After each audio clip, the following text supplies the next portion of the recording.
Hello, everyone. Thanks for tuning in once again to Queen Ahmadiyyah TV presents Beyond the Realm. Okay, so as you're coming in, please feel free to go ahead and subscribe to the channel. If you haven't done so already, be sure to click the notification bell and click the word all so that you're notified each time the Queen Goddess goes live on this channel. Don't forget you can follow me on Instagram at QueenAhmadiyyah, on Instagram at Divine_Goddess_27, Twitter at DGoddess27, Brighton, Patreon, Melanated People, right, at Queen Ahmadiyyah. So let's get into it. And thank you all for returning to the chats. Now, this is a scary story, supposedly. Maybe you will remember. Now, maybe you will remember is the story about a young girl and her mother who are taking a vacation. But as the girl falls ill, or as the girl's mother falls ill, the girl begins to question her sanity. Mrs. Gibbs and her 16-year-old daughter, Rosemary, arrived in Paris on a hot morning in July. They had been on a vacation and now were returning home. Mrs. Gibbs did not feel very well, so they decided to rest in Paris for a few days before going on. Now, the city was crowded with tourists. Still, they found a place to stay at a good hotel. They had a lovely room overlooking a park. It had yellow walls, blue carpet, and white furniture. And as soon as they unpacked, Mrs. Gibbs went to bed. Now, she looked so pale that Rosemary asked to have the hotel's doctor examine her. Rosemary did not speak French, but fortunately, the doctor did speak English. Now, he took one look at Mrs. Gibbs and said, "Your mother is too sick to travel. Tomorrow, I will move her to the hospital, but she needs a certain medicine. If you go to my home for it, it will save time." The doctor said he did not have a phone right now. Instead, he would give Rosemary a note for his wife. I'm going to tell you right now, this already starting to sound crazy to me. Say, what now? A strange doctor comes to your hotel room to see your mother, tells you that she's so sick she can't travel, and maybe she should be put in the hospital, but hold on. She needs a specific medicine. And see, I don't have my phone. So you can go to the house and give my wife this note and she'll give it to you. Okay. So he gave her the notes. Now, the hotel manager put Rosemary in a taxi and in French told the driver how to find the doctor's house. He says, "It will only take a little while," he told her, "and the taxi will bring you back." As the driver slowly drove up the street and down another, it seemed to take forever. And at one point, Rosemary was sure they had gone down the same street twice. It took almost as long for the doctor's wife to answer the door and then to get the medicine ready. As Rosemary sat on a bench in the empty waiting room, she kept thinking, "Why can't you hurry? Please hurry." Then she heard a phone ring. She heard it ringing from someplace in the house. She didn't know where. The doctor had said he didn't have a phone right now. So somebody done lied already. I told y'all it sounded sketchy. Now, he told her they didn't have a phone at the house, but she heard a phone ringing.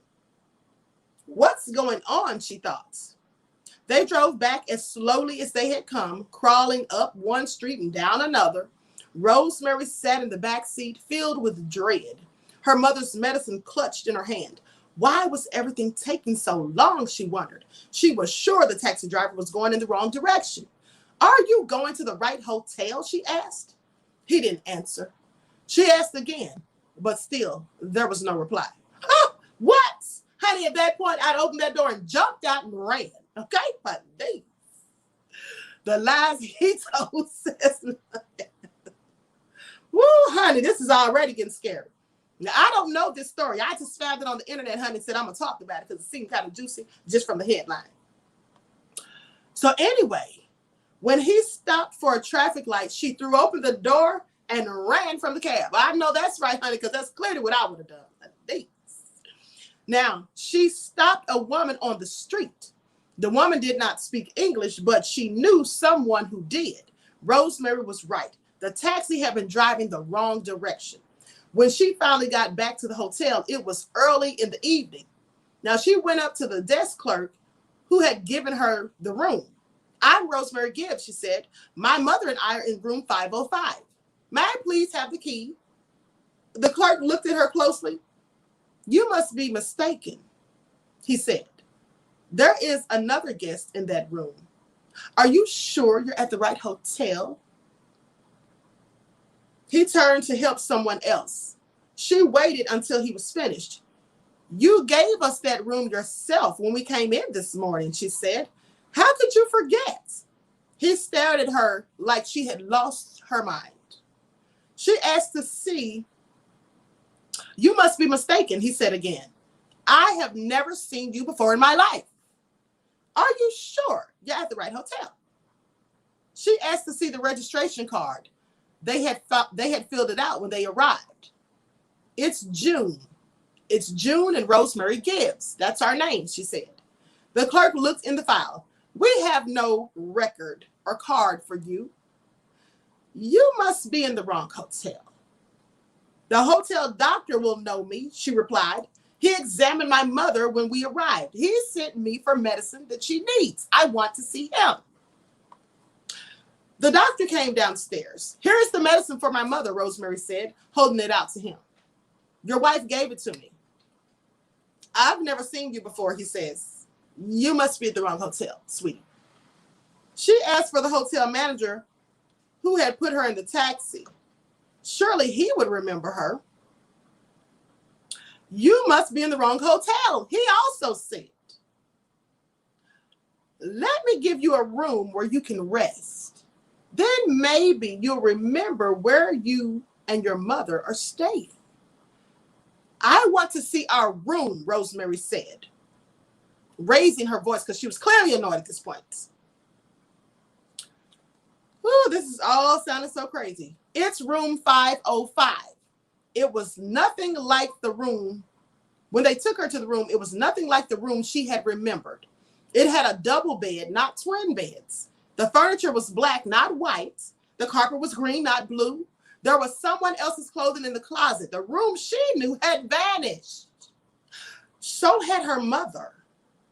This is not the room, she said. Where is my mother? What have you done with her? You are in the wrong hotel, the manager said patiently, as if he was speaking to a young child. Rosemary asked to see the police. My mother, our things, the room. They've all disappeared, she told them. Are you sure you're in the right hotel? They all asked. She went to the embassy for help. Are you sure you're in the right hotel? They asked. Rosemary thought she was losing her mind.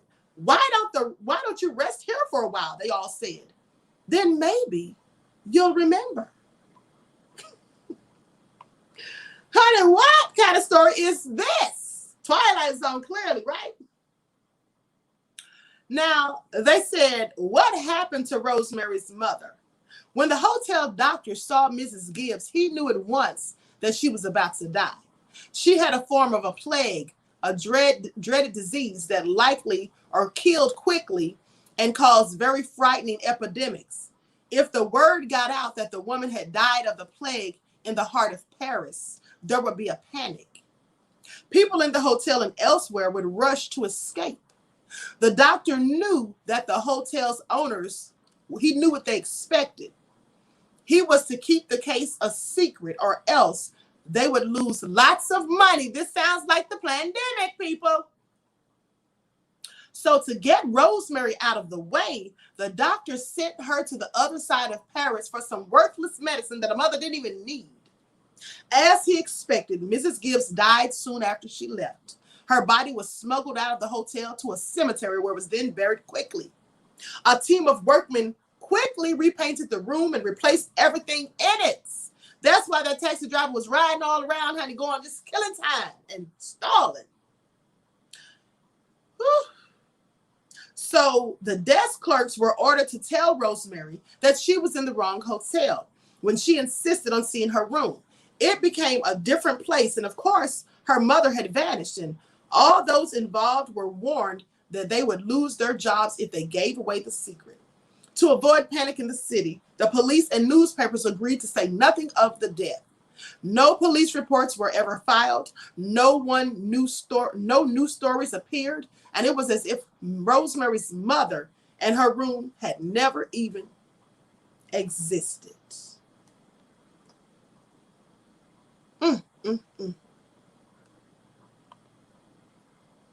Was Dr. Fauci anywhere around?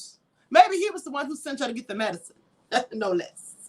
Wow, that's crazy. So the driver was down, huh? Let me tell you something. Let's remember that the driver spoke French. The doctor who spoke English also spoke French. So whatever he told that cab driver, the girl couldn't understand. So he likely told him, say, look, we got somebody up in here with a plague that's going to cause an epidemic, and everybody's going to be out of a job. The whole city's going to be running and fleeing and panicking, and you not going to have a job yourself because ain't nobody going to be riding no taxi cab. So you know what I know. You'll take this child and just drive her around for a while and then take her to my house to get some fake medicine that she doesn't even need, and then act like you're lost. Just keep driving and driving until you figure that it's time has elapsed and we've hidden all the evidence. What? Treacherous, no less. Wokeman said, works for me. Warrior Status said, you too much, Queen. Oh, my goodness. That was juicy. Okay. What? I'm sitting here asking myself, because mind you, like I said, I never heard this story. I was just looking for a third story to tell you all. And I saw this and I said, this looks like it might be good. But honey, I was just as curious as you all were. Like, what happened? But it was all a sham. Now, this clearly had been pulled off by somebody just as nefarious as Dr. Fauci himself and Kill Bill Gates. Okay? Please. Not flip-flopping Fauci, okay? Ah, it's just me, says Queen, you're too much. That's just what he said. October says, sounds about Dwight. Judah Queen said, this is crazy. Yes, it is. So I'm glad you all enjoyed that story because I sure did. I was like, where is this all going, honey? Is Rod Serling somewhere around here? It clearly seemed like an episode of The Twilight Zone. You know what I was thinking before they got to the end? I was thinking the girl was crazy. You know, that maybe she died. Maybe she was a ghost. Maybe she just had it all wrong, honey. Woo! Wokeman said, reality is stranger than fiction. That's absolutely true. Oh, so I'm glad you all like that one. Fauci behind it and old enough to have been there. Right. Okay? Please. So anyway, thank you all for tuning in once again. Make sure you like and share this video. Subscribe to the channel if you haven't done so already. And listen, I'm going to be on here again tomorrow.